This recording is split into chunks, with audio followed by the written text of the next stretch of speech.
যারাই যখন ক্ষমতায় থাকছে কেউ চায় না যে ক্ষমতা ছাড়িয়ে দেয়, কেউ চায় আপনিও যদি যাইতেন আপনিও তাই করতেন, আমি যদি যাইতাম আমিও তাই করতাম, ঠিক না? এই অবস্থাগুলি চলতে থাকবে। তো এই অবস্থাগুলি থেকে আমরা যারা আছি আমাদের উচিত হলো শিক্ষা নেওয়া, প্রত্যেকটা জিনিস থেকে শিক্ষা নিয়ে নিয়ে যদি সামনে আগাইতে পারি, আশা করি যে আমরা দুনিয়াতে বেইজ্জতি হব না, আখেরাতেও বেইজ্জতি হব না, ঠিক কিনা? আর যদি ইতিহাস থেকে আমরা শিক্ষা না নিই, আমরা পদে পদে বারবার দুনিয়াতেও বেইজ্জতি হব, আখেরাতেও বেইজ্জতি হব, ঠিক কিনা? আজকে আপনাদেরকে ঘটনা শোনাই মুসা আলাইহিস সালামের জীবনী থেকে। কোরআনের সূরা কসাসের মধ্যে ওনার জীবনের শুরুর যে অংশটুকু এটা আলোচনা করা হয়েছে। যদি সরাসরি কোরআন থেকে কথা বলি, শুনবেন তো ইনশাল্লাহ? সবাই কন শুনবেন তো ইনশাল্লাহ? রাগ করতেছেন? বক্তার কিন্তু বয়স কম, ঠিক না? এই জন্য বক্তা চাই যে শ্রোতাগুলিও আল্লাহ যুবক হয়ে যায়, কে সবাই আল্লাহ কথাবার্তা কই, ঘুমাই গেলে তো বুঝে হারবেন না বয়ান, ঠিক না? কিছু যাবো মাথার উপর দিয়ে, কিছু যাবো কানের গুড় দিয়ে, বয়ান মুখস্থ করে যাবেন ইনশাল্লাহ। আজকে যে বয়ান শুনলেন এটা যাতে এরপর থেকে আপনি আরো মানুষদেরকে বলতে পারেন, ঠিক আছে না ইনশাল্লাহ? আচ্ছা, তো আল্লাহ তাআলা সূরা কসসের শুরুতে আলোচনা শুরু করেন। আল্লাহ তাআলা বলেন, ইন্না ফিরআউনা আলা ফিল আরদ وجعل أهلها شيعا يستضعف طائفة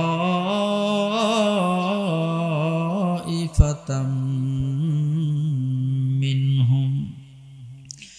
আল্লাহ তাআলা আলোচনা শুরু করতে গিয়ে বলেন, নিশ্চয়ই ফেরাউন বেশি বার বাইরে গেছে, বেশি জালেম হয়ে গেছে, বেশি দুর্নীতিবাজ হয়ে গেছে, বেশি স্বৈরাচার হয়ে গেছে। কেমনে স্বৈরাচার হইল? আল্লাহ তাআলা বলেন, ওয়াজআলা আহলাহা শিয়া। ফেরাউন তো নিজেরে খোদা দাবি করে বসে আছে, তারে যারা মানে না, বিপরীত দলে যারা আছে, বিরোধী দলে যারা আছে, এদেরকে ফেরাউন বিভিন্ন দলে বিভক্ত করে দিছে। কি করছে? বিভিন্ন দলে বিভক্ত করে দিছে। ইস্তাদঈফু তাইফাতাম মিনহুম। ফেরাউনকে যারা মানে না, মুসলমান আছে, মুসলমান তো কখনো ফেরাউনকে খোদা মানবে না। মানবে? কথা বলেন, মানবে? এই জন্য মুসলমান যারা ছিল, আল্লাহ বলেন ফেরাউন এই সমস্ত মুসলমানদেরকে এমন ভাবে দাবায় রাখছে, এমন ভাবে দমন করে রাখছে, কোথাও কোনো কথা বলতে দেয় না, মুসলমানদের কোনো সম্মান নাই, রাস্তায় বের হতে পারে না। এদের নামে দিয়ে রাখছে মামলা, এদের নামে দিয়ে রাখছে কেস, বিভিন্ন রকম কিছু কইরা ফেরাউনের বিরোধী দলে যারা ছিল এদেরকে দমন করে রাখছে। শুধু এইটুকুনি করে নাই, আল্লাহ তাআলা বলেন, ইউযাব্বিহু আবনাআহুম। ফেরাউন তার বিরোধী দলের যে সমস্ত মুসলমান ছিল, এই সমস্ত মুসলমানদের সন্তানদেরকে শিশু অবস্থায় হত্যা করে মেরে ফেলেছে। বলি নাউজুবিল্লাহ। আয়াত পড়ে পড়ে বলতেছি না, আপনারা পরে যাচাই করে নিয়েন। হ্যাঁ, যে আমি হুজুর কি ঠিক কথা কইল না মিছা কথা কয়ে গেল। আচ্ছা, এই পর্যন্ত যে তরজমা করলাম, কিছু বুঝলেন? আল্লাহ তাআলা বলতেছে ফেরাউন বেশি বার বাইরে গেছে, বেশি জালেম হয়ে গেছে। কেমনে? ফেরাউন ছিল একেবারে গ্রামের একজন মানুষ। এর ছোটবেলায় নাম ছিল কাবুস। নাম কি ছিল? কথা কয়েন আল্লাহ, নাম কি ছিল? কাবুস। তো অনেক দুষ্ট, মানে হের বাড়ির আশেপাশে কারো গাছের আম জাম আর থয় না, নারিকেল ডাব আর কিছু থাকে না। আছে না এরকম কিছু পোলাপান? কথা কয় না, আছে না? বিভিন্ন জামাই গেছে বিদেশ, এই সমস্ত বাড়িতে খালি আনাগোনা করে। বিভিন্ন জায়গায় মেয়েরা স্কুলে যাব, রাস্তার মধ্যে দাঁড়ায় দাঁড়ায় ইফটিজিং করে। আছেন এরকম চরিত্রের লোক? আল্লাহর রহমতের বৃষ্টি দিতেছে, কোন আলহামদুলিল্লাহ। এরকম ছিল খারাপ। আর এর সহযোগী ছিল ওর বন্ধু হামান। তো এলাকার মধ্যে থাকতে থাকতে এলাকার মানুষ অতিষ্ঠ এদের জ্বালায়। তো ফেরাউনের নাম তো কাবুস, কাবুসের বাপের কাছে যায় নালিশ দিছে, বিভিন্ন জনে বিভিন্ন রকম নালিশ। বাপেও মেলা চেষ্টা করে, কিন্তু পোলারে আর পথে আনবার পায় না। শেষমেশ যায় বিয়ে শাদী করায় দিছে, তাও আর শুধরায় নাই। ঘরের মধ্যে আটক দিয়ে দিচ্ছে যে তুই আর বাইরে বাইরে হইস না, তোর জ্বালাই এলাকার মানুষের বিচার হুনতে হুনতে মানিজ্যত আর নাই। তো একটা পর্যায়ে ফেরাউন তার যে দুস্থ ছিল হামান, হামান রে ডাইকে বলছে যে হামান, এই এলাকাতে আর থাকবো না, শান্তি মতো একটা আমজাম চুরি করে খাবার পাই না, এই বিচার দেয়। তার ডাব চুরি করে খেলে এবার তাই কয়ে দেয়, যেটাই করি সব খালি বাড়ি দেয় বিচার দেয়, এই এলাকাতে আর থাকবো না, চল আমরা শহরে যাই গে। হামান কইছে কথা ঠিকই কইছ, এত বিচার আসার কি সহ্য করা যায়? মানে হেরা শয়তানি ছাড়বো না, পাইজিমি করে কিছুই না, বিচার দিলে দোষ। তো এরপরে ওই যে কাবুস তার বন্ধুকে নিয়ে চলে গেছে মিশরের মধ্যে, শহরের দিকে পাড়ি জমাইছে। শহরে গেছে কিছু টাকা পয়সা নিয়ে, শহরের মধ্যে পরিচিত কোনো লোকজন নাই, কি করবে?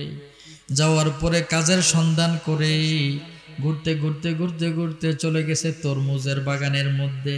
যায় দেখে মুরব্বী মানুষ একটা তরমুজের বাগানের মধ্যে বসে বসে একটা করে তরমুজ সিরার ক্ষেতের কিনারায় নিয়ে রাখে। দুইজনে তামাশা দেখতেছে। মনে মনে চিন্তা করলো মুরব্বী মানুষ কষ্ট করতেছে, আমরা একটু হেল্প করি। মুরব্বীরা কই যে চাচা মিয়া, আপনার তো বয়স হয়ে গেছে, টানতে পারেন না, কষ্ট হয়, আপনি ক্ষেত থেকে তরমুজগুলি ছিঁড়ে ছিঁড়ে দেন, আমরা টাইনে টাইনে নিয়ে ক্ষেতের আইলের মধ্যে রেখে দেই। কিছুক্ষণ আনার পরে মুরব্বী জিজ্ঞেস করে, তোমার বাড়ি কই, নাম কি, কই থেকে আইছো? এবারে এরা জবাব দেয়, আমার নাম কাবুস, ওর নাম হামান, আমরা বাড়ির থেকে পলায় চলে আইছি, এখন কোথায় থাকবা? ওই যে আমাদের থাকার কোনো জায়গা নাই, কি করবা? কোনো কাজ কামও নাই। মুরব্বী দেখছে পোলা দুইটা তো বড় ভদ্র, আমার কষ্ট দেখে তরমুজগুলো আগায় আগায় নিয়ে এসে রাস্তার মধ্যে রাখছে, আমারও তো কাজের লোক লাগেই। প্রস্তাব করছে, তোমরা যদি রাজি হও আমার বাড়িতে থাকার ব্যবস্থা কইরা দিমু, বিনিময়ে তোমরা আমার এই ক্ষেতের কাজ করে দিবা। এরা চিন্তা করলো, আরে শহরে আইসেই সারলাম না চাকরির অফার, ঠিক না? থাকার জায়গা দিবে, বেতন দিবে, তাহলে সমস্যা কি? দুইজনে মিলে রাজি হয়ে গেছে। এরপর দিন থেকে তরমুজের ক্ষেতে সকালবেলা যা তরমুজগুলি ছিঁড়ে ছিঁড়ে নিয়ে ক্ষেতের কিনারায় রাখে, গাড়ি আসলে গাড়ির মধ্যে উঠায় দেয়। এইভাবে দিন চলতেছে, মাস চলতেছে, বেতন পায়, থাকে আর আরাম মতো খায়। বলি সুবহানাল্লাহ। তরমুজের বাগানে চলে আসছে, কিছুদিন যাইতেছে, যেটুকুন টাকা বেতন পায় বাড়িতে তো আর পাঠায় না, জমা করে, কিছু টাকাও জমা হয়ে গেছে। এর মধ্যেই শুনে ঘোষণা হইতেছে মিশরের কেন্দ্রীয় গুরুস্থানের মধ্যে দারোয়ান নিয়োগ দেওয়া হবে। যারা আগ্রহী আছেন আপনারা যোগাযোগ করেন। ওই জায়গার মধ্যে অনেকেই যোগাযোগ করছে, ওই কাবুসও যোগাযোগ করছে, হামানও যোগাযোগ করছে। এবার দারোয়ানের যারা কমিটি বৃন্দ ছিল ইন্টারভিউ নিতেছে। দেখে যে ফেরাউন যে কাবুস, এ তো গঠনে অনেক লম্বা, চেহারা সুরত ভালো, হাট্টা গাট্টা মানুষ, ফিটফাট মানুষ, এরকম মানুষ সেই দারোয়ান রাখা দরকার, ঠিক না? ওরা দেখলে যাতে মানুষ ভয় পায়, এরকম উইসে লম্বা, স্বাস্থ্য মাস্থ্য ভালো থাকলে। কাবুসরে সিলেক্ট করছে, তোমার চাকরি পাক্কা ফাইনাল। হামান থাকলো তরমুজের খেতে, ওই যে কাবুস চলে আসছে, হ্যাঁ, কেন্দ্রীয় গুরুস্থানে। কামাই আগের থেকে বাড়ছে না? কথা বলেন, বাড়ছে না? তো ফেরাউন শুরু করছে দারোয়ানির কাম। আল্লাহর কি কুদরত, এই বছর আবার মিশরের মধ্যে মহামারী হওয়ার কারণে অনেক মানুষ একসাথেই মারা গেছে। বেশি মানুষ মারা গেলে অনেক লাশ যখন গুরুস্থানের দিকে আসতেছে। ওই যে কাবুস, এই কাবুস গিয়ে লাশের মালিক যারা পরিবারের লোক আসে এদের কানে কানে কয় যে তুমগো লাশটারে নিচু জায়গায় রাখবা না উঁচু জায়গায় রাখবা। ওই যে হেইডা কিরম কথা, কই যে নিচু জায়গায় যদি রাখো বৃষ্টি নামলে পানি পইরে কবর ভরে যাব, আর উঁচু জায়গায় রাখলে পানি পাবো না, রোদের মধ্যে থাকবো, সুন্দর থাকবো। কই যে আমরা তো তাহলে সুন্দর মধ্যেই রাখবো, ইসে জায়গাতেই রাখবো, ঠিক না? কই ইসে জায়গায় রাখলে মামু দিতে হবে। কি দিতে হবে রে? কথা কই না, কি দিতে হবে? কিছু ট্যাক্স দিতে হবে। এর চেয়ে স্পেশাল জায়গা আছে, আরো সুন্দর ঘাসওয়ালা জায়গা আছে, শুকনা জায়গা, ওখানে আমি আরো দেখাশোনা করি, খোঁজ খবর রাখি, ঝাড়ু টাড়ু দেই। ওই জায়গায় রাখলে মামু একটু বাড়াইতে হবে। এখন যাদের লোকজন মারা যায় চিন্তা করে শেষমেশ আইসে বাবারে রাখমু, দাদাদের রাখমু, খারাপ জায়গায় কেন, ওইটা মামু দেয়া লাগলে দিলাম। হ্যাঁ, যেহেতু মহামারীতে অনেক লাশ পড়ছে, ফেরাউনের কামাইও বাইরে গেছে, অনেক টাকা ইনকাম করছে, ওর মনের মধ্যে কিন্তু একটা স্বপ্ন আছে, ও টাকা খালি জমাইতেছে আর জমাইতেছে। এইদিকে অনেক টাকা যখন হয়ে গেছে, পাশাপাশি এলাকার গরিব অসহায় দুস্থ যারা আছে এদেরকেও সহযোগিতা করে, বিধবাদেরকে কাপড় কিনে দেয়, এতিমদেরকে সহযোগিতা করে, বিভিন্ন জায়গায় রাস্তার মধ্যে কালভার্ট তুলে দেয়, জনকল্যাণমূলক কাজ শুরু করছে। কারণ এর স্বপ্ন কি? রাজনীতি করব। কি করব? রাজনীতি করব, ঠিক না? রাজনীতি করবার গেলে উদ্দেশ্য যাই থাক, এটা কি প্রকাশ করা যায়? প্রকাশ করা যায়। মানুষের সামনে নিজেকে ভালো হিসেবে প্রেজেন্ট করতে হবে, ঠিক না? তো এইভাবে চারপাশে তার নাম যশ খ্যাতি ছড়ায় গেছে। এলাকার মধ্যে একজন লোক আসছে কাবুস, বিধবাদেরকে সহযোগিতা করে, অসহায়দেরকে সহযোগিতা করে, এতিম দুস্থদেরকে সহযোগিতা করে, বড় ভালো মানুষ। হঠাৎ করে নির্বাচনের সময় এসে চেয়ারম্যানিতে দাঁড়াইছে, চেয়ারম্যানিতে পাশ করে ফেলাইছে। এবার হয়ে গেছে চেয়ারম্যান। দুস্থ হামান রে ডাক দে, কই হামান আর কতদিন তরমুজের বাগানের কাজ করবি? এবার যখন আমি ওই গুরুস্থান থেকে চলে আসছি চেয়ারম্যানিতে, ওই চাকরিটা তুই জয়েন কর। হামান চলে আসছে গুরুস্থানের দারোয়ানিতে, ও হয়ে গেছে চেয়ারম্যান। 5 বছর যাইতে না যাইতেই এমপি ইলেকশন, এমপি দাঁড়ায় গেছে। জনগণ দেখছে ভালো মানুষ, ভোট দিয়ে ওর এমপি বানায় ফেলাইছে। এবার হামানরে টাইনে নিয়ে চেয়ারম্যানের চেয়ারে বসাইছে। আস্তে আস্তে এমপি থেকে মন্ত্রী হয়ে গেছে। ভালো ব্যবহার, দানশীল, ভালো মানুষ, রাষ্ট্রীয় সম্পদ আত্মসাৎ করে না, আরো দেয়, ঠিক না? তো যখন মন্ত্রী হয়ে গেছে, আস্তে আস্তে আস্তে আস্তে একটা সময় গিয়ে তার সাথে যে প্রধানমন্ত্রী ছিল, এই মন্ত্রীটা ফেল মারছে, ও এবার দ্বারায় পাশ করে ফেলাইছে, হয়ে গেছে মিশরের প্রধানমন্ত্রী। দেখতে দেখতে দেখতে দেখতে মিশরের ও প্রধানমন্ত্রী থাকা অবস্থায় মিশরের যিনি প্রেসিডেন্ট ছিল তাকে ফেরাউন বলা হইতো। ওই সময়কালে প্রেসিডেন্ট মারা গেছে। মারা যাওয়ার পরে হঠাৎ মারা গেছে, প্রেসিডেন্টের এই শূন্য পদ দখল করবে কে? মন্ত্রী পরিষদ নিয়ে বসছে আলোচনায়, কাকে দেওয়া যায় যোগ্য ব্যক্তিকে। এবার খুঁজে খুঁজে খুঁজে খুঁজে দেখে যোগ্য ব্যক্তি বলতে আমাদের মন্ত্রী পরিষদে একজনই আছে, সেইটা হইল কাবুস। বুঝছেন কথা? তো এবার সবাই মিলে চিন্তা ভাবনা কইরা ওই কাবুস রে বসায় দিছে প্রেসিডেন্টের চেয়ারে। কাবুস আর এখন কাবুস নাই, কাবুস এবার ফেরাউন হয়ে গেছে। বলি সুবহানাল্লাহ। আল্লাহ তাআলা তার উপর কত রহমত করছে চিন্তা করতে পারেন। এলাকার থেকে এসে একেবারে খালি হাতে তরমুজ বেচছে, গুরুস্থানের দারোয়ানি করছে, এরপরে চেয়ারম্যান, এমপি, মন্ত্রী, প্রধানমন্ত্রী, এরপরে আইসা দেশের প্রেসিডেন্ট। আল্লাহ তাআলা রহমত করছে না? কথা বলেন, করছে না? তো হের উচিত ছিল আল্লাহর শুকর গুজার হওয়া, আল্লাহর হুকুম মতো চলা, ঠিক না? তা না কইরা কি কাম করছে এটা সামনে আলোচনায় আসতেছে। এবার হে যখন প্রেসিডেন্ট, ওর যে দুস্থ ছিল হামান, হে তখন কি হয়েছে? প্রধানমন্ত্রী। হে কি হয়েছে? প্রধানমন্ত্রী। আস্তে আস্তে আস্তে আস্তে আগাইতেছে দুইজন রে আল্লাহ তাআলা রহম করছে, কিন্তু দুইজনে আল্লাহর ইবাদত বন্দেগী করে। তো ফেরাউন যখন প্রেসিডেন্ট, এবার কিছুদিন যেতে না যেতে একদিন দুস্থ হামান রে ডেকে বলে, রে হামান, আমার মনের একটা আশা এখনো পুরা হয় নাই, বাকি আছে। হামান তো ফল দিয়ে উঠছে, কৌকি আসিলাম তরমুজের বাগানের কামলা, এই জায়গা থেকে আল্লাহ প্রেসিডেন্ট বানায় দিছে। এখন আবার বলতেছে এখনো নাকি তোমার আশাই পুরা হয় নাই, হেইডে আবার কিরম আশা। ফেরাউনে আবার হামান রে ডাক দিয়ে কই, রে হামান, আমার মনের মধ্যে বড় আশা, আমি নিজেরে খোদা দাবি করতে চাই। বলি নাউজুবিল্লাহ। নাউজুবিল্লাহ কয় নাই কারা কারা? বাড়ির তনে না করে দিছে নাকি? হ্যাঁ কইছেন না?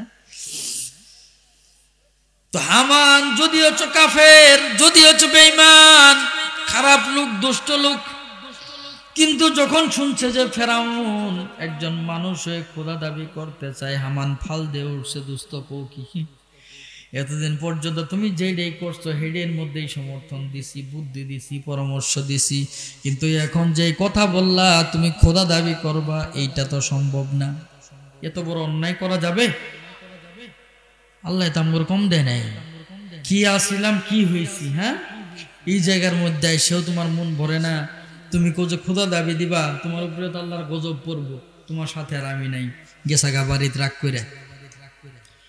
এখন ফেরাউন তার মনের মধ্যে খায়েশ, নিজেরে খোদা দাবি করব। হামান রে ছাড়া তো সম্ভব না, কারণ ফেরাউনের মূল বুদ্ধিদাতা, পরামর্শদাতা হলো হামান। বারবার হামান রে মিস কল দেয়, বারবার তারে ডাকা, হামান আর আশেপাশে আসে না, কারণ মাথা গেছে এইবার প্রেসিডেন্টের। খোদা দাবি করলেই মানুষ মানলো, একটা মানুষ যদি কই যে আমি খোদা, তাই কি মানুষ মেনে নেব? এটা বিষয় আছে না? এবার একদিন রাত্রিবেলা ফেরাউন হামানের বাড়িতেই চলে গেছে। যাওয়ার পরে দরজা নক করে ভিতরে ঢুকছে, হামানের হাত ধরে ফেলাইছে, দোস্ত তুই তো আমারে কোনো পরামর্শ দিলি না রে, তুই তো আমার সাথে দেয়া সাক্ষাৎ করস না, কাহিনী কি? কই যে তোমার মাথা থেকে এখনো কি খোদা হওয়ার ভূত নামে নাই? কই যে নামবো কেমনে? হেডের জন্যই তো এত দূর পর্যন্ত আইছি, এত দান করি, সদকা করি, এত কিছু করি, এর উদ্দেশ্যই ছিল যে একদিন যা আমি খোদা দাবি দিব, এটা আমি মাথার থেকে ফালাই কেমনে? আমার মনে মনে চিন্তা করে যে কি শুকনাটাই খাইলো না ভিজেটাই খাইলো, হ্যাঁ, মাথা তো পুরাই গেছে, কেমনে কি? কিন্তু ফেরাউন যখন হামান রে শক্ত করে ধরছে, হামানের মাথার মধ্যে ক্রিটিক্যাল বুদ্ধি ছিল অনেক।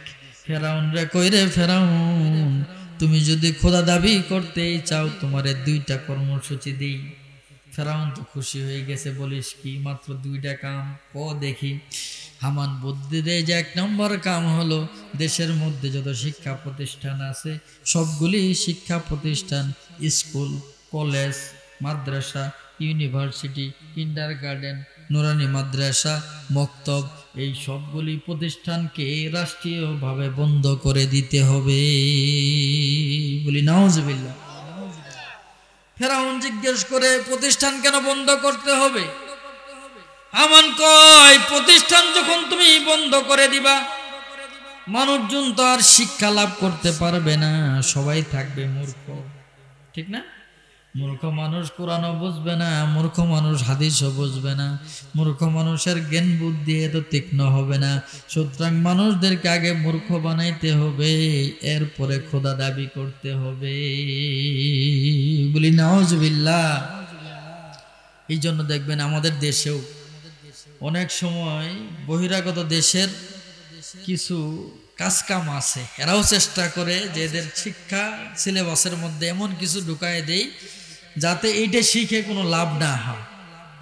পোলাপান পড়ালেখা করবো ঠিক, শিক্ষিত হব ঠিক, এই শিক্ষা কোনো কামে লাগবো না। এরকম চক্রান্ত হয় কিনা? কথা বলেন, হয় কিনা?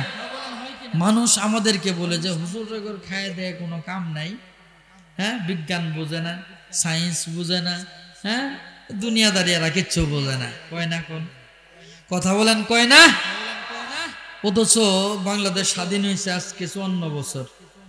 দেখেন 54 বছরে মাদ্রাসার লাইন ছাড়া স্কুল কলেজ ভার্সিটিতে যারা পড়ছে অনেক মেধাবী স্টুডেন্ট, হ্যাঁ গেছে না?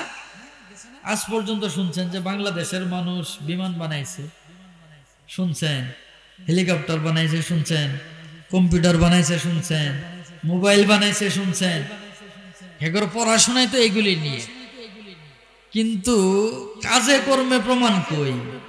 আমরা তো কিছুই জানি না, দুনিয়াদারি মাইনে নিয়েছি, আপনারাও তো কিছু বানাইতেছেন না, ঠিক না? এই যে এখন যে পৃথিবী, উন্নতির পৃথিবী, হ্যাঁ, এই পৃথিবীতে আইসা যদি আমাদের দেশের মানুষ, হ্যাঁ, বিভিন্ন রকম অস্ত্র বানাইতে পারে, ট্যাঙ্ক বানাইতে পারে, বিভিন্ন রকম, হ্যাঁ, ট্রেনের ইঞ্জিন বানাইতে পারে, দেশের জন্য উন্নতি না? কথা বলেন, দেশ উন্নত হবে না? কিন্তু পারে না কেন? শিক্ষা ব্যবস্থায় কিছু কমতি আছে কি নাই? কথা বলেন, আছে কি নাই? চীন দেশের মানুষ এত বুদ্ধিমান, ওরা এত কিছু বানায়, জাপানের মানুষ বানায়, ইসরায়েলের মানুষ বানায়, আমেরিকার মানুষ বানায়, আমরা বাংলাদেশের মানুষ বানাইতে পারে না, ঠিক না? এর কারণ কি? শিক্ষা ব্যবস্থার মধ্যে কিছু সমস্যা আছে। এইগুলি যারা নিয়ন্ত্রণ করে, আল্লাহ তাআলা তাদেরকে বুঝ দেন বলে আমিন। রাগ করতেছেন? রাজনীতির আলাপ কিন্তু পারতেছি না, যেগুলো আমাদের দরকার ওইটুকুনি বলবো শুধু, ঠিক আছে না? তো হামানে আবার যুক্তি দিয়ে দিছে ফেরাউন, আগে শিক্ষা প্রতিষ্ঠানগুলিকে বন্ধ করতে হবে, 1 নাম্বার কর্মসূচি। 2 নাম্বার কর্মসূচি হলো শিক্ষা প্রতিষ্ঠানগুলি বন্ধ করার পরে তুমি যে খোদা দাবি করতে চাও, এই জন্য তোমাকে আল্লাহ তাআলার খাস বান্দা হয়ে যাইতে হবে, আল্লাহর ইবাদত বন্দেগী শুরু করতে হবে। নামাজ ছাড়া যাবে না, রোজা ছাড়া যাবে না, নফল নামাজও ছাড়া যাবে না, তাহাজ্জুদ ছাড়া যাবে না, আসমানি কিতাবের তেলাওয়াত ছাড়া যাবে না, সদা সর্বদা জিকিরে ফিকিরেই থাকতে হবে। দীর্ঘকাল যখন এইভাবে থাকবা, সময় দিছে 30 বছর। কয় বছর? 30 বছর পর্যন্ত খালি ইবাদত আর ইবাদত করবা। এইদিকে 30 বছরে প্রতিষ্ঠান বন্ধ থাকার কারণে 30 বছরে যত মানুষ জন্ম নিবে সব হবে মূর্খ। আবার যারা শিক্ষিত আছে এরা মুরব্বী হয়ে মারাই যাবো, ঠিক না? 30 বছর পরে গিয়ে তুমি যে এতদিন ইবাদত বন্দেগী করলা, এই ইবাদত বন্দেগীর দোহাই দিয়ে আল্লাহর কাছে হাত তুলবা, তুমি আল্লাহর কাছে চাবা যে মাবুদ, এই যে 30 বছর ইবাদত বন্দেগী করছি, এই 30 বছরের ইবাদতের যা যা আমার আখিরাতে দরকার নাই, আমাকে এই দুনিয়াতেই দিয়ে দাও। আজকে মানুষ মানুষের সাথে বেঈমানি করতে পারে, ঠিক না? কর্মচারী বসের সাথে বেঈমানি করতে পারে, স্ত্রী স্বামীর সাথে বেঈমানি করতে পারে।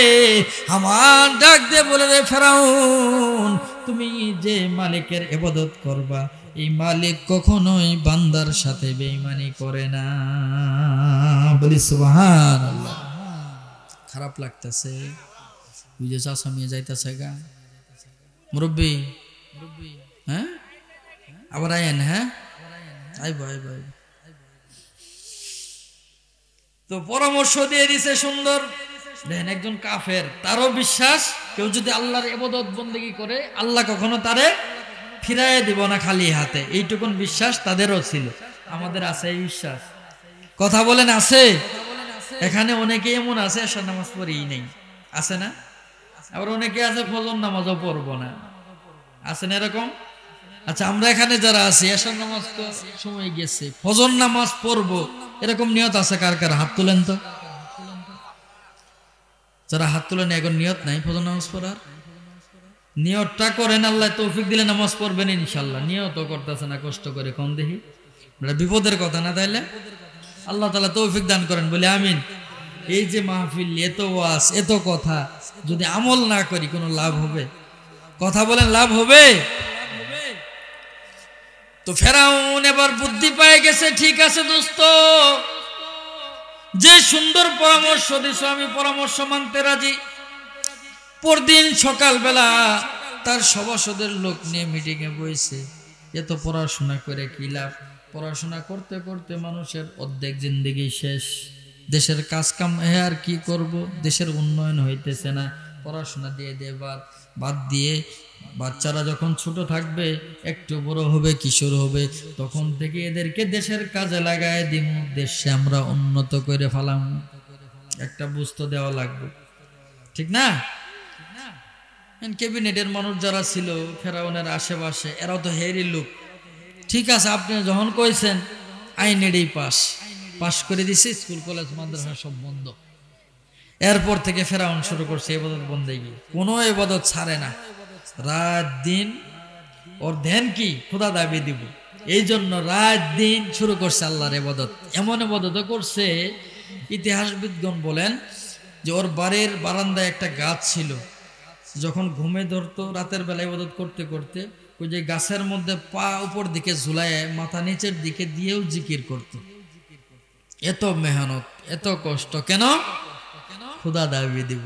চিন্তা করেন তো, এতদিন পর্যন্ত আল্লাহ তাআলা তার উপর রহমত নাজিল করতেছিল, তাকে বরকত দিতেছিল, বিভিন্ন রকম সুযোগ সুবিধাও আল্লাহ তাআলা দিতেছিল। এবার যখন 30 বছর পার হয়ে গেছে, মূর্খ একটা সমাজ গঠিত হয়ে গেছে, ঠিক না? যারা বুদ্ধিজীবী ছিল, জ্ঞানী ছিল, এরা তো অনেকেই মারা গেছে। এইদিকে মিশরের মধ্যে 2টা গোত্র ছিল। কয়টা? 2টা, এটা বুঝছেন। একটা গোত্রের নাম হলো কিপ্তি, তারা ফেরাউনকে অনুসরণ করত। আরেকটা গোত্রের নাম ছিল বনি ইসরাইল, এরা ছিল নবীর বংশধর। যদিও স্কুল কলেজ মাদ্রাসা সব বন্ধ, কিন্তু বনি ইসরাইলের লোকেরা তারা পারিবারিকভাবে তাদের বাচ্চাদেরকে শিক্ষা দিতেছিল, বন্ধ করে নাই। নামাজ শিখানো, দিনী কথা শিখানো, হ্যাঁ, এরপরে ধর্মীয় কিতাবের শিক্ষা দিয়ে এগুলি তারা গোপনে গোপনে গোপনে গোপনে চালাইতেছিল। যার কারণে বনি ইসরাইলের যারা ছিল এরা সবাই শিক্ষিত আছে, কিপ্তিরা ছিল মূর্খ। এবার যখন 30 বছর পার হয়ে গেছে, ফেরাউন একদিন ঘোষণা করে বসলো, আনা রব্বুকুমুল আলা। দেশের মানুষে জানায় দিছে, ও আমার জনগণেরা, ও দেশের মানুষেরা, তোমরা শুনে রাখো, আমি ফেরাউন হলাম সব থেকে বড় খোদা। বলি নাউজুবিল্লাহ। এই যে খোদা দাবি দিছে, তার আগের রাত পর্যন্ত ফেরাউন আল্লাহর ইবাদত বন্দেগী করত, ঠিক কিনা? তার আগের রাতে আল্লাহ তাআলার কাছে দোয়া ধরছে, মাবুদ, দীর্ঘ 30 বছর যাবত তোমার ইবাদত বন্দেগী করি, ফরজ বিধানগুলি তো মানি, নফল ইবাদত ছাড়ি নাই, তাহাজ্জুদ মিস করি নাই, জিকির আজগার মিস করি নাই, সব সময় তোমার ধ্যানে খেলেছিলাম। এই যে 30 বছরের ইবাদত, এর বিনিময়ে আমার আখিরাতের দরকার নাই, আমার দুনিয়াতেই দিতে হবে। আল্লাহ তাআলা ফেরাউনের মনের মধ্যে ইলহাম করলো, ফেরাউন, তুই যেহেতু আখিরাত চাস না, দুনিয়ায় চাস, কি চাবি চা, আমি আল্লাহ তোরে দেওয়ার জন্য প্রস্তুত। সুবহানাল্লাহ। আমরাও যদি আল্লাহর কাছে চাইতে পারি, সেই আল্লাহ আমাদেরকে দিবে কিনা? কথা বলেন, দিবে কিনা? হযরতে জাকারিয়া আলাইহিস সালাম বৃদ্ধ হয়ে গেছে, বৃদ্ধ বয়সে গিয়ে আল্লাহর কাছে দোয়া করে। আল্লাহ তাআলা বলেন, ওয়া ইন্নী খিফতুল মাওয়ালিয়া মিন ওয়ারাই ওয়া কানাত ইমরাআতি আকির ফাহাবিলি মিন লাদুনকা ওয়ালিয়া। জাকারিয়া আলাইহিস সালাম বৃদ্ধ হয়ে গেছে, কোনো সন্তানাদি হয় নাই। এই বৃদ্ধ বয়সে গিয়ে আল্লাহর কাছে দোয়া করে, ও আমার প্রতিপালক, ক্বালা রব্বি ইন্নী ওয়াহানাল আযমু মিন্নি, আমার তো শরীরটা দুর্বল হয়ে যাইতেছে, হাড়গোড়গুলি দুর্বল হয়ে যাইতেছে, ওয়াস্তাআলার রাসু শাইবা, আমার চুলগুলি পাইকা সাদা হয়ে গেছে, আমার দাড়িগুলি পাইকা সাদা হয়ে গেছে, ওয়ালাম আকুম বিদুআইকা রব্বি শাকিয়া, কিন্তু গো মাবুদ, আমার এই দীর্ঘ বয়সের মধ্যে আপনার কাছে দোয়া কইরা কখনো আমি বিফল হই নাই। বলি সুবহানাল্লাহ। চাওয়ারও একটা কায়দা আছে, আগে নিজের দুর্বলতা প্রকাশ করতেছে, এরপর আল্লাহর প্রশংসা করতেছে, আল্লাহ আপনার কাছে যা চাইছে আপনি তাই দিয়েছেন, কোনো কিছুই কমতে রাখেন নাই। তাহলে কি করতে হবে? এবার সে দোয়া করতেছে, ইন্নী খিফতুল মাওয়ালিয়া মিন ওয়ারাই, আমি তো কিছুদিন পরে মারা যাব, বয়স আমার শেষ, কিন্তু আমার ভয় হয় আমি মারা গেলে আমার বংশ এখানেই শেষ, কোনো পোলা পান নাই। তো আপনি যদি আমারে একটা পোলা দেন, একটা সন্তান দান করেন, যেই সন্তানের মাধ্যমে আমার বংশের ধারাবাহিকতা ঠিক থাকবে। উনি আল্লাহর কাছে দোয়া করলেন যে এই সন্তানটা আমার ওয়ারিস হবে এবং ইয়াকুব নবীরও ওয়ারিস হবে, এমন একজন সন্তান দেন। আল্লাহ তাআলা তার দোয়া শুনে বড় খুশি হয়ে গেছে। আল্লাহ তাআলা জানায় দিয়েছে, ইয়া জাকারিয়া ইন্না নুবাশশিরুকা বিগুলাম, হে জাকারিয়া তোমার একজন সুপুত্রের সুসংবাদ আমি আল্লাহ দিয়ে দিলাম। বলি সুবহান। আল্লাহ তাআলা চাইলে পারে না? কথা বলেন, পারে না? চাইতে হবে আল্লাহর কাছে, ঠিক কি না? জাকারিয়া নবী যেমন চাইছিলেন, ইজনাদা রব্বাহু নিদান খফিয়া, আল্লাহ বলেন যে জাকারিয়া নীরবে নির্জনে নিভৃতে আমি আল্লাহ তাআলার কাছে দোয়া করছে একটা সন্তানের, আমি আল্লাহ তাআলাও খুশি হয়ে তাকে দিয়ে দিছি সন্তান। বলি সুবহানাল্লাহ। আমাদেরও যদি কোনো চাওয়া পাওয়া থাকে কার কাছে যাব? কথা বলেন, কার কাছে যাব? সন্তান লাগলে নাকি পীর বাবার কাছে গেলেই হবো? মাজারের মধ্যে সিন্নি নিয়ে গেলে মাজারওয়ালা দিতে পারবো? পীর বাবা দিতে পারবো? কোন হুজুরে দিতে পারবো? দিতে পারবে কে? কথা বলেন, দিতে পারবে কে? দুনিয়াতে যে জিনিসের সমাধান কেউ করতে পারে না, এটাও আল্লাহ তাআলা সমাধান করে দেন। বলি সুবহানাল্লাহ। এই জন্য আমাদের যত যা কিছু চাওয়া আছে সব কিছুই আমরা আল্লাহ তাআলার কাছে বলবো। আল্লাহ তৌফিক দান করেন, বলি আমিন। তো ফেরাউন যখন আল্লাহর কাছে চাইছে, মাবুদ আমি তো খোদা দাবি করতে চাই, আমার দাবিটা যেন গ্রহণযোগ্য হয়, মানুষেরা যেন আমাকে খোদা মাইনে নেয়, এমন কিছু ক্ষমতা আমারে দেন। আল্লাহ কই যে ঠিক আছে, তুই ইবাদত করছিস 30 বছর, তোরে 3টা ক্ষমতা দিম। কয়টা? কথা বলেন, কয়টা? 3টা ক্ষমতা এমন দিমু যে ক্ষমতাগুলির কারণে তুই খোদা দাবি করলে কিছু মানুষ মাইনে নিতেও পারে। কই যে কি কি ক্ষমতা?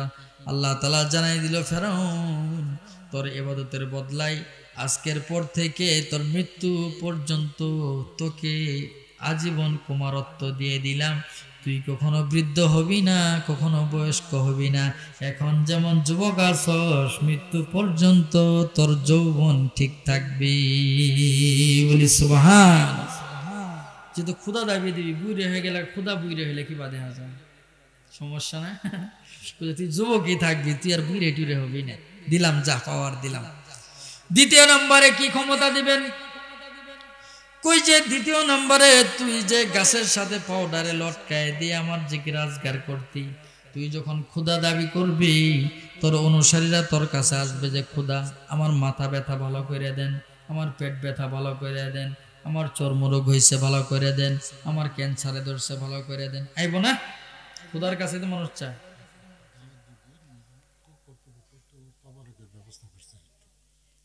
আলহামদুলিল্লাহ কোন? এই সবাই কই না রে আলহামদুলিল্লাহ কোন? দেখেন এত সুন্দর আয়োজন করছে কর্তৃপক্ষ, ঠিক না? আপনাদের জন্য শুধু এই আয়োজন করে শেষ করে নেই, আপনারা যে কষ্ট করে বইসা আছেন, আপনারা যাতে খালি মুখে ফিরে না যান, এই জন্য তুবরকের ব্যবস্থাও করছে। বলে আলহামদুলিল্লাহ। আমরা যারা আছি তুবরক না নিয়ে কেউ যাবো না ইনশাল্লাহ, ঠিক আছে না? এখন তো আর উড়াউড়ি করার দরকার নাই। খিদে টিদে লাগলেও ব্যবস্থা আছেই, খাবার দিবই। আল্লাহ কষ্ট হইলেও বসে থাকেন, সুস্থতার কথা বলবে। তুই এই গাছের পাতা ছিঁড়ে তারে খাওয়াই দিবি। পাতা ছিঁড়ে খাওয়াই দিলে গ্যাস্ট্রিকও ভালো হবে, পাতা খাওয়াই দিলে জ্বরও ভালো হবে, পাতা খাওয়াই দিলে ডায়াবেটিসও ভালো হবে, এই গাছের পাতা খাওয়াই দিলে ক্যান্সারের মতো রোগও ভালো হবে। যেহেতু ক্ষুধা দাবি করবে, এটা পাওয়ার লাগবে না? তৃতীয় নম্বরে তোরে ক্ষমতা দিলাম, মিশরের মধ্যে বৃহৎ একটা নদের নাম হইল নীল নদ, যে নদের পানি দিয়ে পুরা মিশরের মানুষ চাষাবাদ করত। তুই যখন হুকুম করবে নীল নদের মধ্যে পানি আসবে, তুই হুকুম করলে নীল নদের পানি শুকায় যাবে। এই ক্ষমতাও তোরে দিয়ে দিলাম। ক্ষমতা দিছে কয়টা? কথা বলেন, কয়টা? দেখেন, একটা লোক খোদা দাবি করবে, আল্লাহর কাছে দোয়া করছে, আল্লাহ তাআলা তারেও বিফল করে নাই। আল্লাহ বান্দারে এতটাই মহব্বত করেন, ঠিক কিনা? কথা বলেন, ঠিক কিনা? কিন্তু আমরা বান্দারা হইলাম না ফরমান। আমরা যখন কষ্টে পড়ি তখন আল্লাহর নাম খুব নেই, কষ্ট ছাইরে গেলে, বিপদ শেষ হয়ে গেলে আর আল্লাহর নাম নিতে চাই না, ঠিক কিনা? কথা বলে না, ঠিক কিনা? তো এইবার ফেরাউন খোদা দাবি করছে। ওই যে মূর্খ মানুষগুলি কোনো চিন্তা ভাবনা করেনি, এক বাক্যে স্বীকার করে নিছে, ঠিকই আছে, আপনি আম করে খোদা, বলি নাউজুবিল্লাহ। এখন যারা খোদা মাইনে নিছে এরা হলো কিপ্তি বংশের লোক, ঠিক না? কিন্তু বনি ইসরায়েলের লোকগুলি তো শিক্ষিত, ওরা তো আসমানি কিতাবের শিক্ষা লাভ করে, এরা কোনোদিন ফেরাউনরে খোদা মানলো?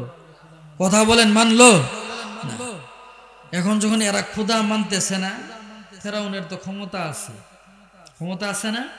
এই ক্ষমতার বলে এই মুসলমান যারা ছিল, যারা তাকে খোদা মানে না, এদের উপর বিভিন্ন রকম নির্যাতন, বিভিন্ন রকম জুলুম, এদের নামে মিথ্যা মামলা দিচ্ছে, মোবাইল চুরির মামলা, নারী নির্যাতনের মামলা, এই মামলা, এই মামলা, গাড়ি পুরানের মামলা, আছে কি নাই?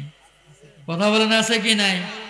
এদের যারা লিডার ছিল এদেরকে আবার গুম করে দেয়, কাউরে ধরে নিয়ে যায় না, ঘরের মধ্যে রেখে দেয়। এগুলি তো ওই যুগেও ছিল, ঠিক না? কথা বলেন, ঠিক কিনা? এই যুগের কথা কিন্তু কইতেছি না, আবার বেজার হেন না, কেউ রাগ করতেছেন, খারাপ লাগে? মানে যে ক্ষমতায় থাকে সে চায় যে সবাই আমার এই মানুষ, ঠিক না? সবাই যাতে আমার অনুসরণ করে, এটা সবাই চায়। বিরোধী দলে যাতে কেউ না থাকে, কারণ বিরোধী দলের লোকজন থাকলে আবার সমস্যা, কখন জানি আবার ক্ষমতা হেরা কাইরে নেয় আমার থেকে, একটা ভয় আছে না? এই ভয় থেকে বিরোধী দলকে দমন করার জন্য বিভিন্ন রকম মামলা, হামলা, গ্রেফতার, বিভিন্ন কিছু করতেছে।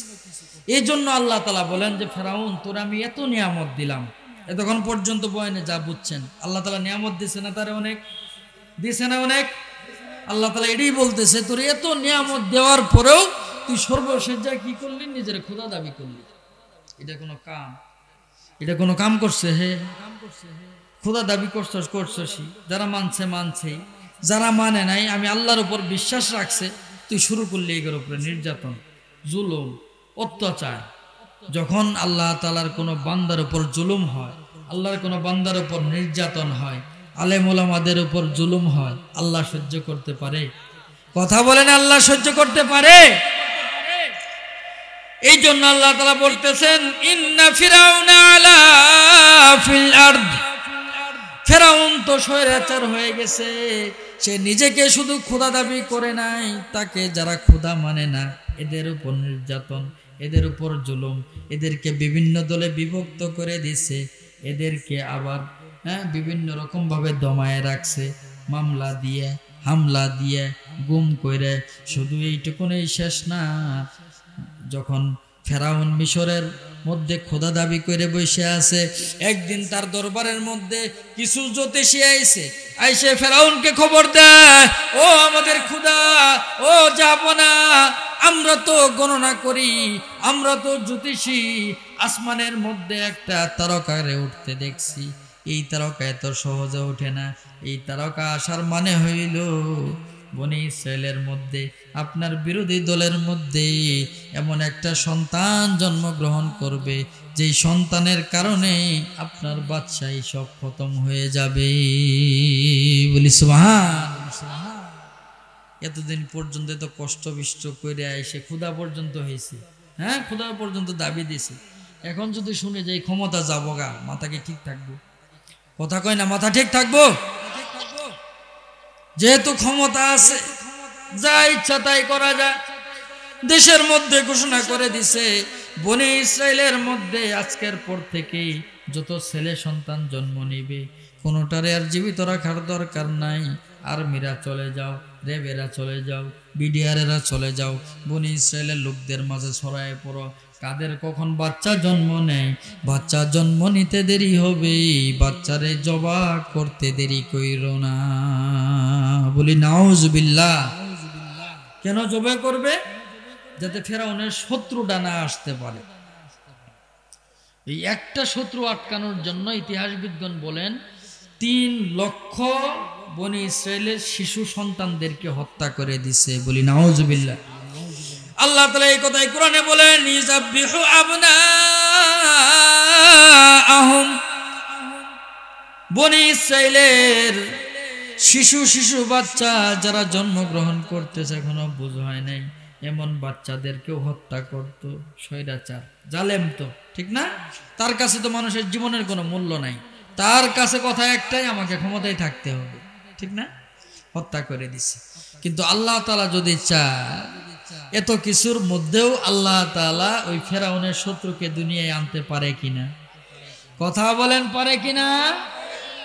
আল্লাহ তাআলা বলেন, অনুরিদু আন নামুন্না আলাল্লাযীনা ইসতুদঈফু ফিল আরদ ওয়া নাজআলাহুম আইম্মাতাও ওয়া নাজআলাহুমুল ওয়ারিসিন।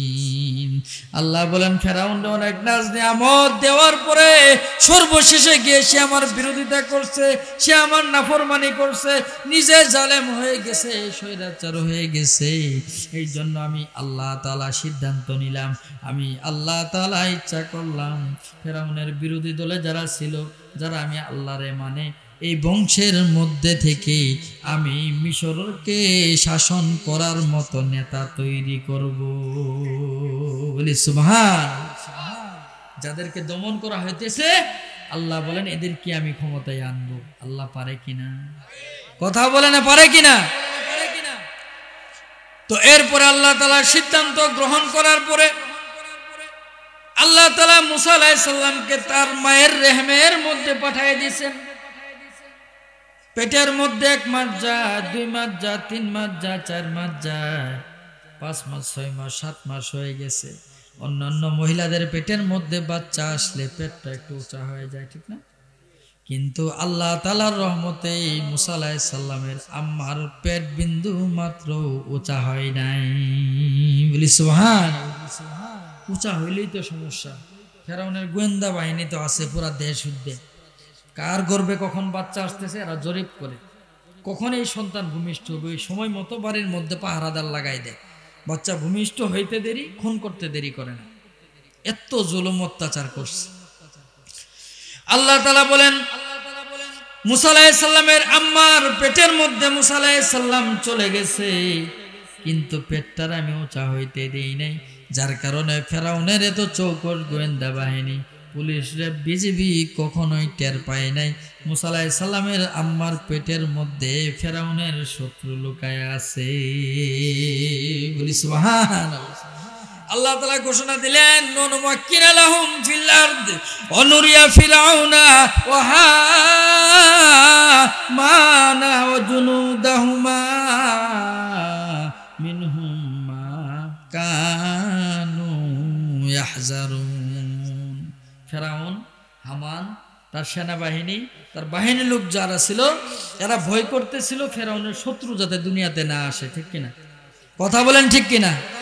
আল্লাহ তাআলা বলেন, আমি সিদ্ধান্ত নিয়ে ফেলাইছি ফেরাউনের শত্রুরে আমি দুনিয়াতে পাঠামু। সুতরাং তারা, ফেরাউনরা যে জিনিসের ভয় করত তাদের শত্রু যাতে দুনিয়াতে না আসে, আমি আল্লাহ তাআলা তাদের শত্রুকে দুনিয়াতেই পাঠিয়ে দিলাম। বলি সুবহানাল্লাহ। এইভাবে যখন 10 মাস হয়ে গেছে, মুসা আলাইহিস সালাম দুনিয়াতে ভূমিষ্ঠ হয়ে গেছেন। দুনিয়াতে ভূমিষ্ঠ হওয়ার পরে বাচ্চারা কান্নাকাটি করে, ঠিক না? মুসা আলাইহিস সালামের আম্মা তাকায় দেখে তার বাচ্চা তো কোনো আওয়াজ করে না, কান্নাকাটি করে না, বোবা হইল নাকি? তাকায় দেখে মুসা আলাইহিস সালামের মুখের দিকে তার মায়ের নজর পড়ছে।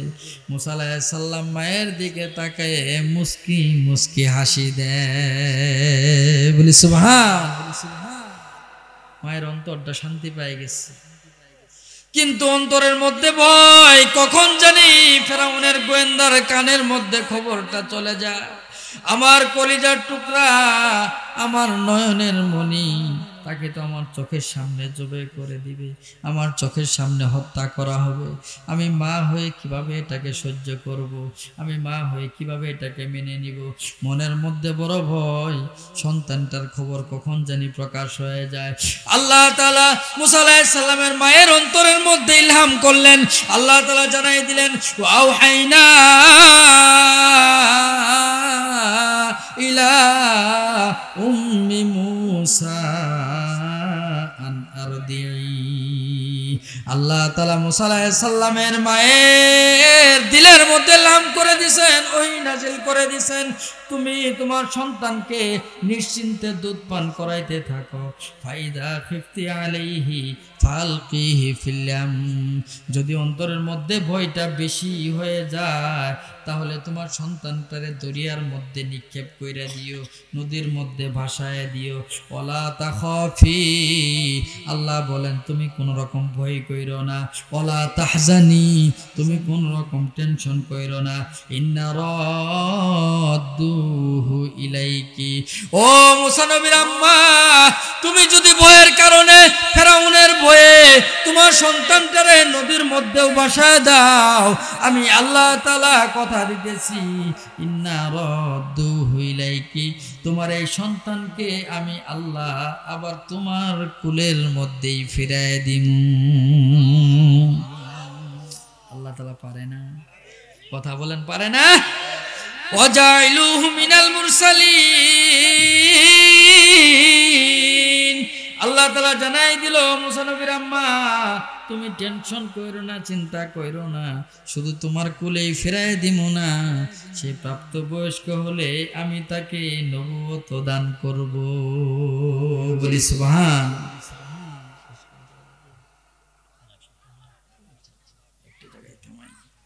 খারাপ লাগে? চলবো কিছুক্ষণ? হ্যাঁ, থাকবেন তো ইনশাল্লাহ? আচ্ছা ইনশাল্লাহ চলুক, এটা স্টেশন পর্যন্ত যাই, তারপরে কিছু গপ্প আলাপ আছে। জুলুম নাই এমনি করে? আমারও জুলুম নাই, হারায়তি ঠিক আছে তো, দেখা যাবো। মুরব্বী খেপছে, চিন্তা করছেন? হ্যাঁ, আমি এটা চ্যাংরা মানুষ হয়ে ডরাইতেছি, ঘুম পাড়ার লাগবো, চাষা মেয়ে তো পুরা ফায়ার। হ্যাঁ, হারায়তি শুনবো, কোরআনের আলোচনা শুনলে তো ভালো লাগবে, ঠিক না বলেন? আল্লাহ তাআলা বলেন, ওয়াইজা তুলিয়াত আলাইহিম আয়াতুহু যাদাতুহুম ঈমানা। আল্লাহ তাআলা বলেন, আমার মুমিন বান্দারা যখন আমার কোরআনের কারিমের তেলাওয়াত শুনবে, কোরআনের কারিমের আলোচনা শুনবে, আল্লাহ তাআলা বলেন আমার এই বান্দাদের ঈমান বৃদ্ধি পাইতে থাকবে। তাহলে এই আলোচনা শুনলে যদি কারো খারাপ লাগে, হে কি মুমিন হবার পাইছে? কথা বলেন, হতে পারছে? যাদের ভালো লাগতেছে বুঝবেন যে আপনি মুমিন, কারণ আল্লাহ বলছে যে আমার আয়াত শুনলে, আমার আলোচনা শুনলে তাদের ঈমান বৃদ্ধি পাবে, তাদের ভালো লাগবে, ঠিক কিনা? কথা বলেন ঠিক কিনা? যাদের ভালো লাগতেছে আপনারা মুমিন, যদি খারাপ লাগে বুঝবেন যে আল্লাহ সমস্যা আছে কোথাও, ঠিক না? আচ্ছা ইনশাল্লাহ। তো আল্লাহ তাআলা মুসা আলাইহিস সালামের মাকেও ভয় দিয়ে দিয়েছেন। এরপরেও মুসা আলাইহিস সালামের মা মেয়ে মানুষ, তার যে সন্তান হয়েছে অন্য বাড়ির মেয়ের কাছে আলাপ করে না, কখন জানি কে বলে দেয় ফেরাউনের গোয়েন্দা এসে মারিয়ে ফেলাবো আমার সন্তান, যে মনের মধ্যে বড় কষ্ট। এই যে সন্তান, একে তো নবী, চেহারাটাও বড় সুন্দর, দেখলেই মায়া লাগে, এইটার আমি নদীর মধ্যে কেমনে ভাসায় দেই?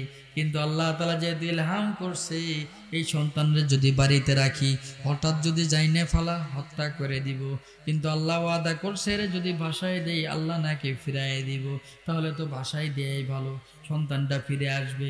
বাড়িতে থাকলে কখন জানি কি হয়ে যায়, ঠিক না?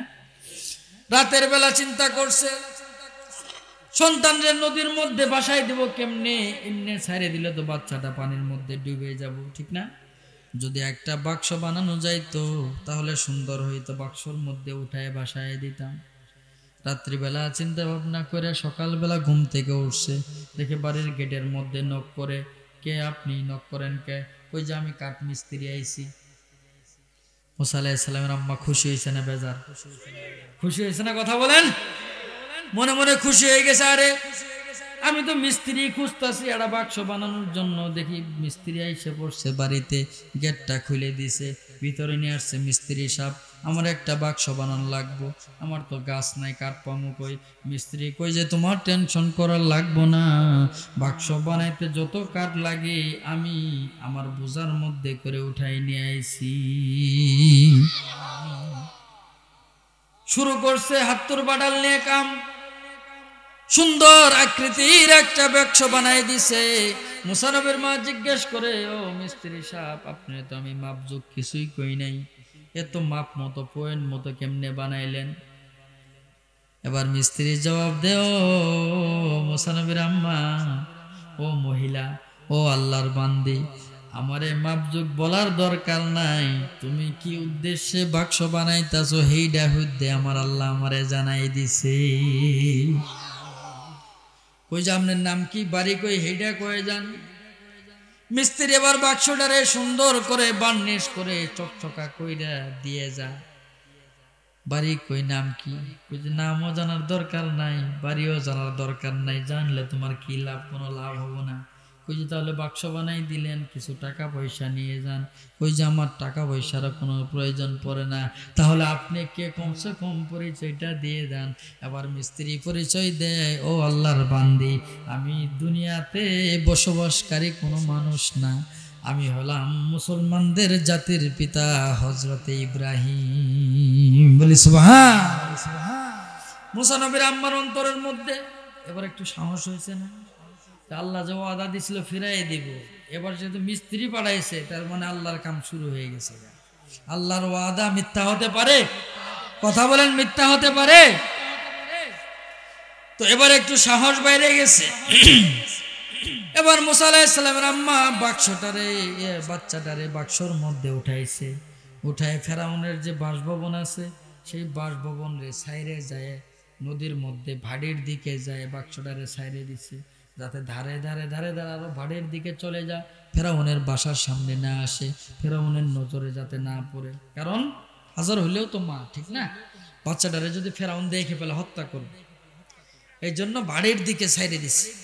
সাইরে দিয়া মুসা আলাইহিস সালামের আম্মা, মুসা আলাইহিস সালামের একজন বোন ছিল, বোনকে ডাক দিয়ে বলে, ক্বালাত লি উখতিহি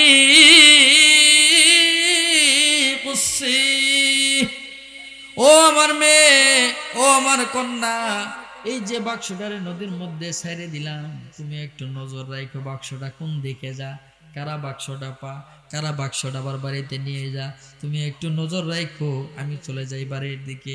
মুসা আলাইহিস সালামের বোন ছোট মানুষ, নদীর কিনারার মধ্যে বসে আছে। মুসা আলাইহিস সালামের আম্মা যখন বাড়ির দিকে চলে গেছে, সে তাকায় দেখে বাক্সটা স্রোতের দিকে না গিয়ে স্রোতের বিপরীতে ফেরাউনের বাসভবনের দিকে রওনা করছে। বুঝতে আছেন কথা? খালি একটা বাক্স যদি পানির মধ্যে সাইড দেয়, যে দিক স্রোত ওই দিকে যাবো না, এটা ভাড়ির দিক না যায়, উজেন মুখ যাওয়া শুরু করছে। মুসা আলাইহিস সালামের বোন তো অবাক হয়ে গেছে, আবার পড়ে গেছে টেনশনে, যে মুখ যাওয়া শুরু করছে ফেরাউনের বাসভবনের সামান দিয়ে নদী, কারো না কারো তো নজরও পড়বো, কি না কি হয়ে যায়। বাক্সটা যখন উজান দিকে চলতেছে, মুসা আলাইহিস সালামের বোন উজান দিকে কিনারা দিয়ে হাঁটতেছে, হাঁটতে হাঁটতে হাঁটতে হাঁটতে দেখেছে ফেরাউনের বাসভবনের সামনে যে হাম্মামখানা আছে, গোসলখানা আছে, এই গোসলখানার মধ্যে ফেরাউনের স্ত্রী এবং কিছু দাস দাসী মিলে গোসল করতে আছে। কাঠের বাক্সটা আস্তে আস্তে আস্তে আস্তে তাদের কাছাকাছি আইসে থাইমা গেছে। বলি সুবহান। আসিয়া তাকায় দেখলো, ফেরাউনের স্ত্রী আসিয়া তাকায় দেখলো এইখানের মধ্যে কাঠের বাক্স আসলো কই থেকে, আবার চকচকা দেখা যায় তো সুন্দর বাক্স। দাসীকে ডাক দিছে, সখী একটু যা বাক্সটারে একটু নিয়া। আসিয়ার দাসী যখন হাত বাড়ায় বাক্সর দিকে, বাক্সটা পিছন দিকে সরে যায়। আরেকজন গেছে হাত বাড়া, বাক্স পিছন দিকে সরে যায়। দুইজন তিনজনে মিলে ট্রাই করছে, বাক্সরে ধরতে পারে না, আরো সরে যায়। এবার আসিয়া বলে, তোদের দিয়ে কাম হবো না, থাম তোরা, আমি যাই। আসিয়া আগাই গিয়ে হাতটা বাড়াইছে বাক্সের দিকে। ইতিহাসবিদগণ বলেন, আসিয়া হাত বাড়াইতে দেরি হয়, বাক্সটা কাছাকাছি আসতে দেরি হয় না। বলি সুবহান। আল্লাহ তাআলা বলেন, এবার আসিয়া বাক্সটারে কিনারার মধ্যে উঠাইছে। উঠায় যখনই ঢাকনাটা খুলছে, তাকায় দেখে ফুটফুটে সুন্দর একটা বাচ্চা আসিয়ার দিকে তাকায় তাকায় মুস্কি মুস্কি হাসি দেয়। সুবহানাল্লাহ। বাজ্জা কবে? হ্যাঁ, ঠান্ডা লাগতেছে বেশি না? শেষ করে দেই। হ্যাঁ, ঠান্ডা বেশি লাগতেছে। তো এবার আসিয়া বাক্সটা উঠানোর পরে যখন দেখছে একজন বাচ্চা ফুটফুটে সুন্দর, নবী তো, হ্যাঁ, চেহারাটাই তো মায়াবী।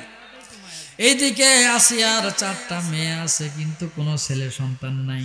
যেহেতু ছেলে নাই, স্বামী অনেক সময় গালমন্দ করে, হ্যাঁ, পাড়ার মানুষ অনেক সময় গালমন্দ করে, এক একজন এক এক রকম কথা বলে, বিভিন্ন রকম কথা শোনা লাগে। বাচ্চাটারে দেখার সাথেই সে সিদ্ধান্ত নিয়ে ফেলাইছে, বাচ্চাটারে আমি লালন পালন করবো, বাচ্চাটারে আমি মানুষ করবো, ভবিষ্যতে বাচ্চাটারে নিজের পুত্র হিসেবে পরিচয় দিব, যাতে মানুষেরা আর আমারে টিটকারি দিতে না পারে। এই চিন্তা করে বাক্সটারে নিয়ে যখন বাড়ির দিকে চলে গেছে, আল্লাহ তাআলা বলেন ফালতাকাতুহু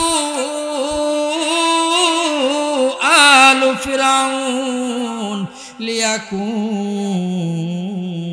লাহুম আদুওয়ান ওয়া হাজানা। ফেরাউনের স্ত্রী যায় বাক্সটারে উঠাই নিল।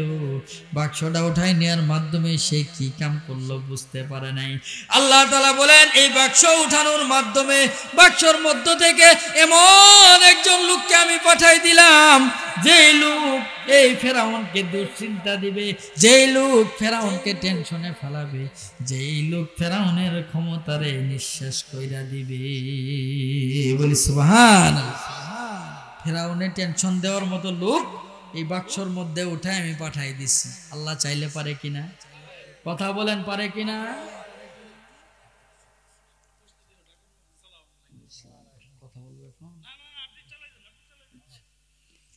খারাপ লাগতেছে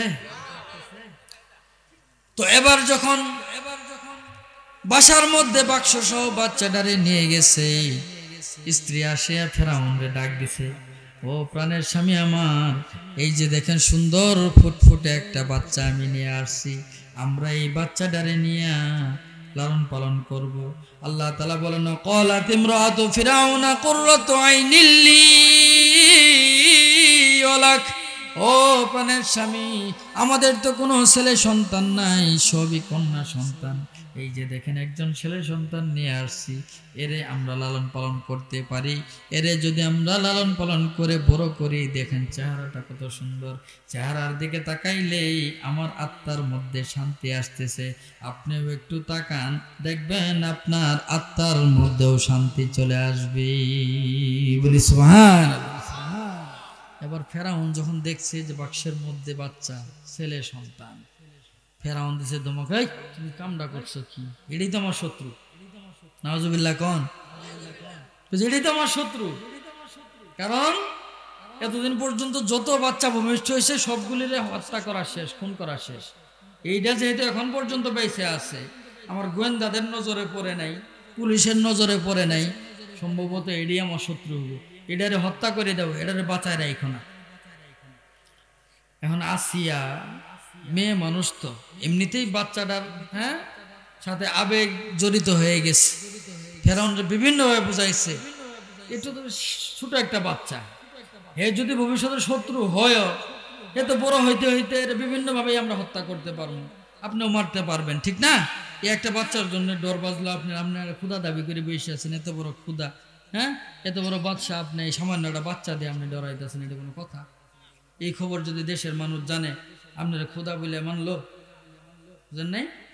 বিভিন্ন রকম যুক্তি বুদ্ধি দিয়ে রাজি করাইছে যে ঠিক আছে, যাও, তুমি যখন এত করে কইতেছ লালন পালন করো, সমস্যা নাই। বলি সুবহানাল্লাহ।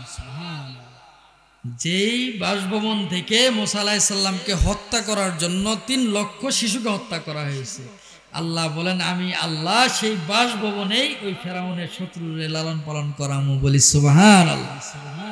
আল্লাহ চাইলে পারে কিনা? আল্লাহ চাইলে পারে কিনা?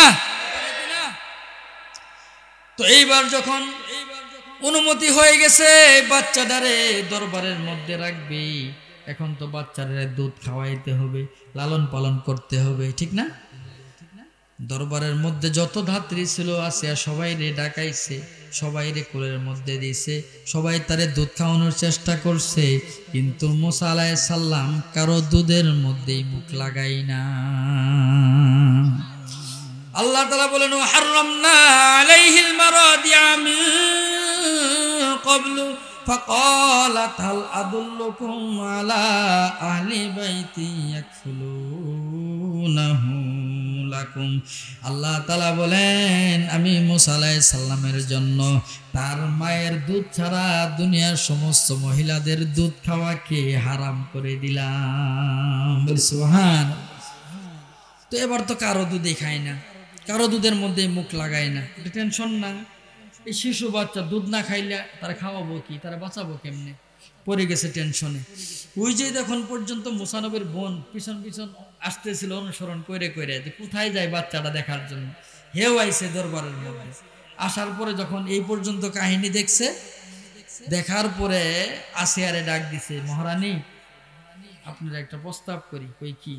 ওই যে বাচ্চাটা হয়েছে এটাকে আপনি বাচ্চা? আসিয়া চিন্তা করলো যে এখন যদি কই দিয়ে যে পরি পাইছি তাহলে তো ঝামেলা, ঠিক না? দাসীদেরকে বলছে যে কোনোভাবেই যাতে প্রকাশ না পায়, এটা যে আমার বাচ্চা না, এটা যাতে কেউ জানতে না পারে, সবাই যাতে জানে যে এটা আমারই বাচ্চা। আর মুসা নবীর বোনের কথা, বাচ্চা আমার, এটা কি কও?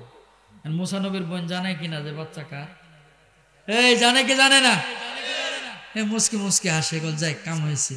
যেহেতু ফেরাউনের বউ এটারে নিজের বাচ্চা বলে স্বীকার করে নিছে, তার মানে আমার ভাই এখন সেফ, নিরাপদ, হের আর কোনো দুশ্চিন্তা নাই। বলি সুবহানাল্লাহ। এবার মুসা আলাইহিস সালামের বোন আসিয়ারে ডাক দিয়ে বলে, ফাকালাত হাল আদুল্লুকুম আলা আহলি বাইতিন ইয়াকফুলুনাহু লাকুম। ও বেগম সাহেবা, ও মহারানী, আমি কি আপনাকে এমন একজন ধাত্রীর সন্ধান দিব নাকি, যেই ধাত্রীটা বড় যত্ন সহকারে আপনার এই সন্তান রে দুধ পান করাইতে পারবে। বলি সুবহানাল্লাহ। ওহুম লাহু নাসিহুন। শুধু দুধ পান করাবে এইটুকুনি না, ধাত্রীটা বড় ভালো, তার দিলের মধ্যে বড় মায়া, বড় মহব্বত, আপনার সন্তানটার এই নিজের সন্তানের মতো করেই লালন পালন করবে। বলি সুবহানাল্লাহ। মুসা আলাইহিস সালামের বোন বুঝতে পারছে যে আল্লাহ যে আম্মার সাথে ওয়াদা করছে সন্তান যে ফিরাই দিব, এই জন্যই মনে হয় আমার ভাই কারো দুধের মধ্যে মুখ লাগায় না। তাছাড়া দুধ খাবে না কেন? শিশু বাচ্চা, সে তো চিনার কথা না, কে মা কে খালা চিনার কথা, কারো দুধের মধ্যেই মুখ লাগায় না।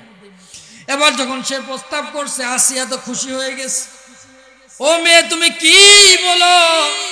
আমরা তো পেরেশান হয়ে গেছি, বাচ্চাটা তো দুধ খাই না, এমন একজন ধাত্রীর সন্ধান যদি দিতে পারো যার দুধ এই বাচ্চাটা পান করবে, তাকে শুধুমাত্র খেদমতের জন্যই রাখবো না, তারে রাষ্ট্রীয়ভাবে খরচেরও ব্যবস্থা করে দিব। বলি সুবহানাল্লাহ। মুসা আলাইহিস সালামের বোন চলে গেছে বাড়িতে, খুশিতে আত্মহারা, ডাক দিয়ে বলে, মা, তোমারে যে আল্লাহ তাআলা ওয়াদা করছিল তোমার বুকে ফিরাই দিবে, হয়তো বা আল্লাহ তাআলার সে ওয়াদার দিন চলে আসছে। বলে যে কাহিনী কি?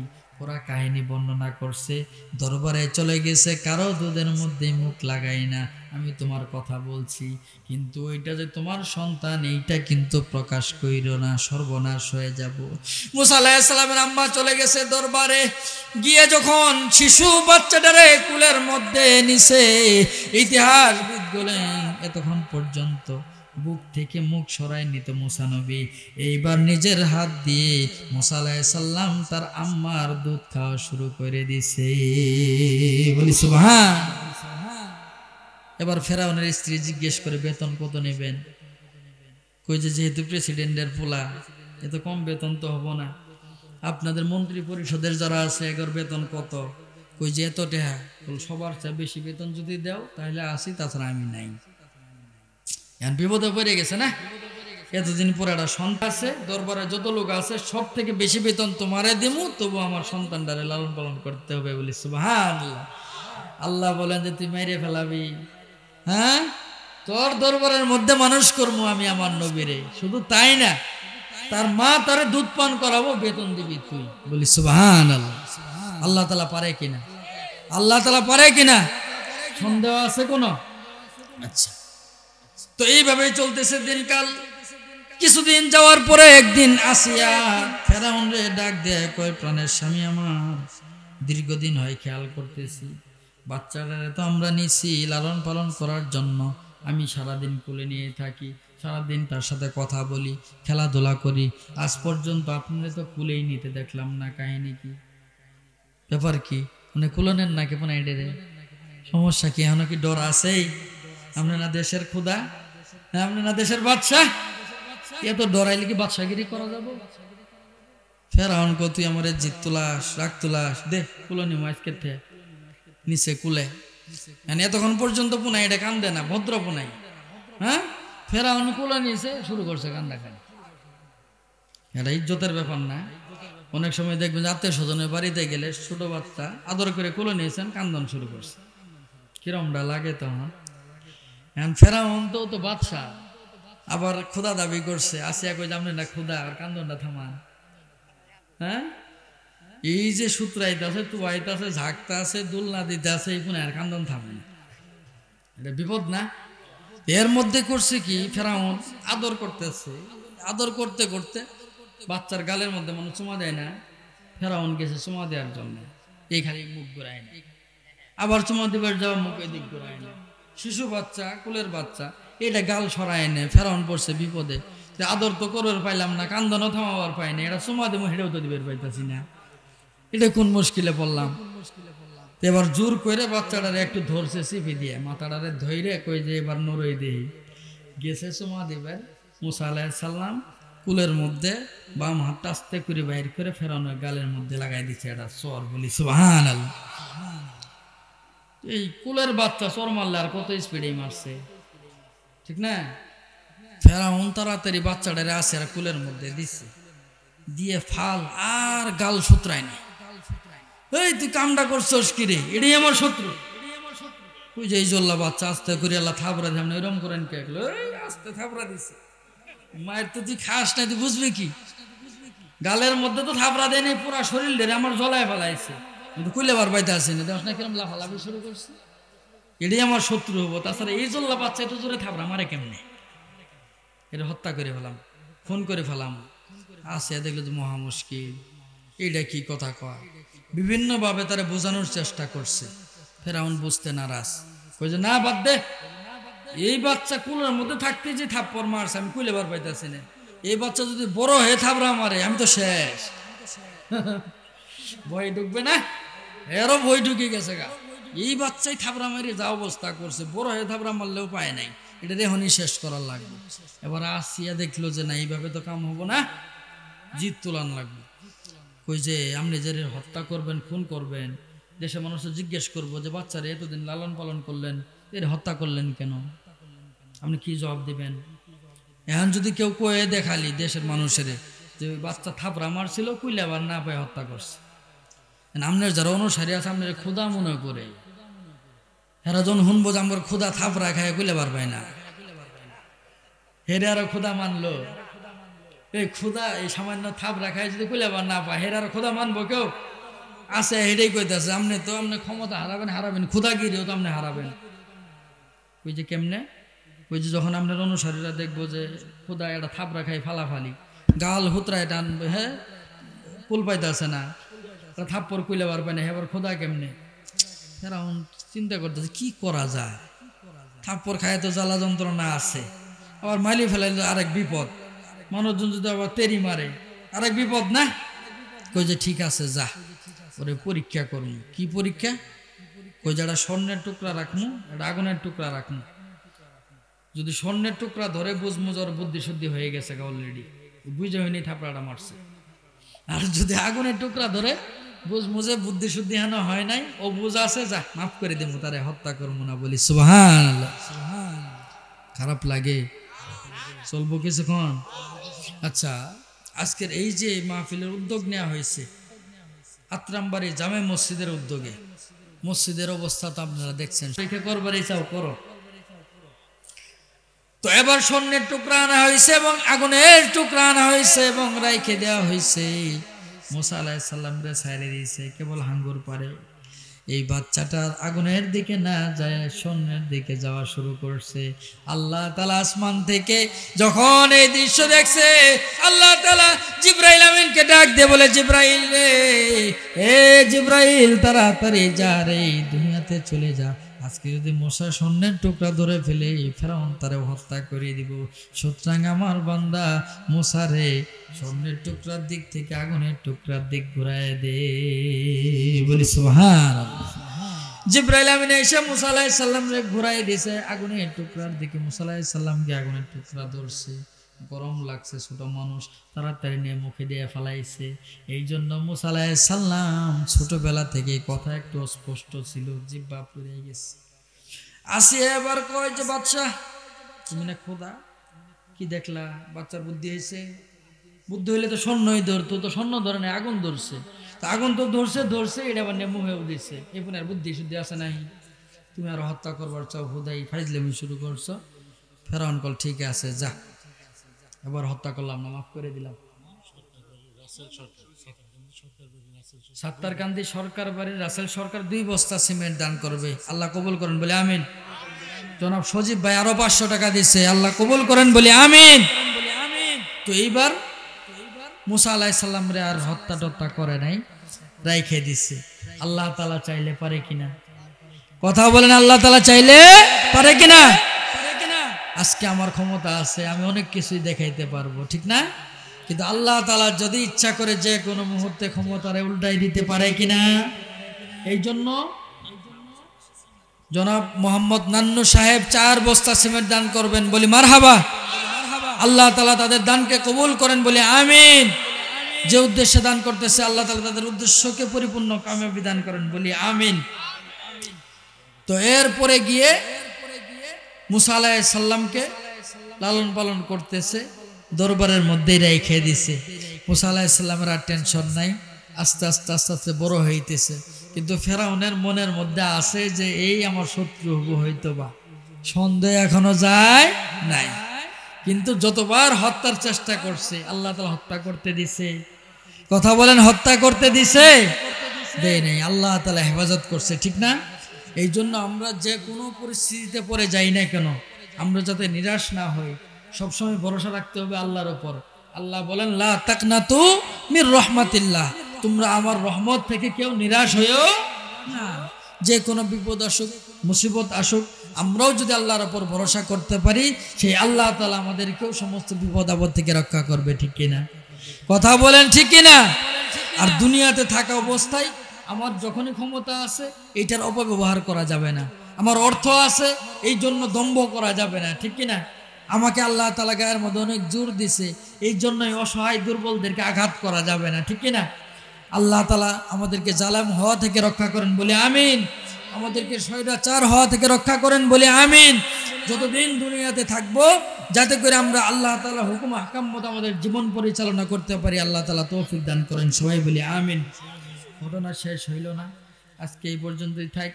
ভবিষ্যতে যদি কোনোদিন আবার দাওয়াত জবাব দেন, হ্যাঁ, আজকে যদি শেষ করে দেয় সামনে বছর দাওয়াত দিবেন না, ঝামেলা না? এইখানেই থাক। আগামী বছর যদি আবার সুযোগ হয় এরপরের থেকে চালাবো, মনে রাখেন ইনশাআল্লাহ। আল্লাহ তাআলা তৌফিক দান করেন বলে আমিন।